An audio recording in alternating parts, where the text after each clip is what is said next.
నమస్కారం, ఘంటారావానికి స్వాగతం. ముందుగా ప్రధానాంశాలు. మేడ్చల్ డిప్యూటీ కలెక్టర్ నివాసాల్లో కొనసాగుతున్న ఏసీబీ సోదాలు.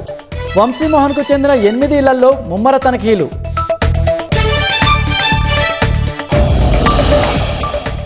దేశంలో గరిష్ట స్థాయికి చేరిన విద్యుత్ వినియోగం. నిన్న ఒక్కరోజే 270 గిగావాట్లుగా నమోదు.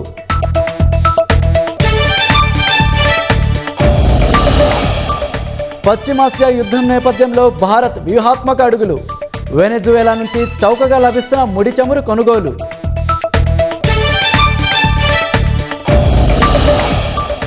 భారత్ సైప్రస్ మైత్రిలో సరికొత్త అధ్యాయం. వ్యూహాత్మక భాగస్వామ్యం స్థాయికి ఇరు దేశాల సంబంధాలు.